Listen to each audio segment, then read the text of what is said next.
আজকের এই ভিডিওতে আমি আপনাদেরকে দেখাবো কিভাবে আপনারা ফেসবুকের এই ভাইরাল ফটোগুলো মেক করতে পারবেন আপনার নাম এবং আপনার ছবি দিয়ে। তো চলুন চলে যাই মূল টিউটোরিয়ালে।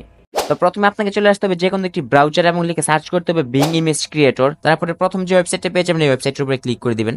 তো ওয়েবসাইটটাতে ক্লিক করে দেওয়ার পর আপনার সামনে ঠিক এরকম একটি ইন্টারফেস চলে আসবে। তো বিং ইমেজ ক্রিয়েটরে কিভাবে অ্যাকাউন্ট করতে হয় এটা নিয়ে ইউটিউবে অনেক ভিডিও আছে, আপনারা চাইলে এই ভিডিওগুলো দেখে আপনারা এখান থেকে সাইন আপ করে নিতে পারবেন। তারপর আপনার সামনে ঠিক এরকম একটি ইন্টারফেস চলে আসবে এবং এখানে আপনারা একটি বক্স পেয়ে যাবেন। তো এই বক্সে আপনারা আপনাদের একটা প্রম্পট বা এখানে কিছু ডেসক্রাইব করে দিতে হবে। তো প্রম্পটটা আমি এখানে অলরেডি লিখে রেখেছি, আপনারা প্রম্পটটা ভিডিও কমেন্ট বক্সে পেয়ে যাবেন।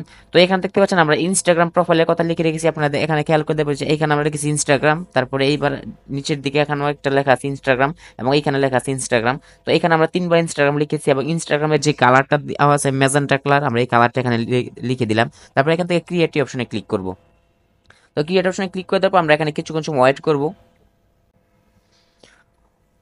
তো দেখতেই পাচ্ছেন এখানে আমাদের ফটোগুলো কিন্তু খুব সুন্দরভাবে মেক হয়ে গেছে। এবার এখান থেকে আপনার পছন্দ মতো আপনি যে কোনো একটা ফটো ডাউনলোড করতে পারেন, আপনার যে ফটোটি ভালো লাগে। তো দেখতে পাচ্ছেন এখানে 4টা ফটো দেওয়া আছে, আপনারা এখান থেকে আপনার পছন্দ মতো যে কোনো ফটো ডাউনলোড করতে পারবেন। তো আমরা এই ফটোটাকে ডাউনলোড করব। তো আমরা এখানে ক্লিক করবো এবং এখান থেকে ডাউনলোড ইমেজ অপশনে ক্লিক করে আমরা এটাকে ডাউনলোড করে নিব।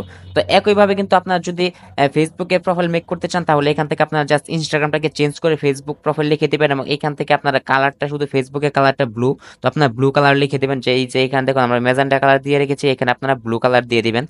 অত এইভাবে আপনারা যদি হোয়াটসঅ্যাপের প্রোফাইল মেক করতে চান তাহলে এখানে লিখে দেবেন হোয়াটসঅ্যাপ এবং কালারটা দিয়ে দিবেন গ্রিন, তাহলে হয়ে যাবে। তো এবার চলুন দেখা যায় কিভাবে এখানে আপনাদের ছবি বসাবেন। এইবার আপনারা আবারও ব্রাউজারটি ওপেন করবেন, তারপর আবার এখানে লিখে দেবেন রিমেকার এআই। তো রিমেকার এআই লিখে দেওয়ার পর এখান থেকে আপনার প্রথম যে ওয়েবসাইটটি পেয়ে যাবেন সেই ওয়েবসাইটটির উপরে ক্লিক করে দিবেন। তো ওয়েবসাইটের উপরে ক্লিক করে দেওয়ার পর আপনার সামনে ঠিক এরকম একটি ইন্টারফেস চলে আসবে। তো এইখান থেকে আপনারা ফেস সোয়াইপ নাও এই অপশনটাতে ক্লিক করে দিবেন এবং এখানে ক্লিক করে দেওয়ার পরে আপনাদের সামনে ঠিক এরকম একটি ইন্টারফেস চলে আসবে। তো এখান থেকে আপনারা প্রথমে দেখতে পাবেন আপলোড ইমেজ। তো আপনি যে ফটোটাতে আপনার ফটোটা বসাতে চাচ্ছেন সেই ফটোটা এখানে ক্লিক করবেন। তো এখানে ক্লিক করে দেওয়ার পরে এখানে থেকে আমরা এই ফটোটাকে সিলেক্ট করব, তারপর এখান থেকে ডান অপশনে ক্লিক করব। তার নিচে আপনারা আবার দেখতে পাচ্ছেন আপলোড সোয়াইপ ইমেজ। তো এখান থেকে আপনার ফেস ফেসের ছবি এখানে আপলোড করবেন অথবা আপনার একটা ছবি এখান থেকে আপলোড করে দিবেন। তো আমরা এখান থেকে একটা ছবি আপলোড করে দিলাম। তো আমরা সিএম আমাদের এই ছবিটা আপলোড করে দিলাম, তারপর এখান থেকে সোয়াইপ অপশনে ক্লিক করে দিব। তারপর এখানে আমরা কিছুক্ষণ সময় ওয়েট করব। তো দেখতে পাচ্ছেন এখানে কিন্তু সিএম আমাদের ছবিটা অ্যাডজাস্ট হয়ে গেছে, তো এখানে খুব ভালোভাবে বোঝা যাচ্ছে না। তো এখান থেকে আপনারা আপনাদের মতো করে যে কোনো একটা ছবি এখানে চাইলে আপনারা অ্যাড করতে পারেন। তারপরে এখান থেকে সিম্পল ডাউনলোড অপশনে ক্লিক করে এটা আপনার গ্যালারিতে ডাউনলোড করে নেবেন।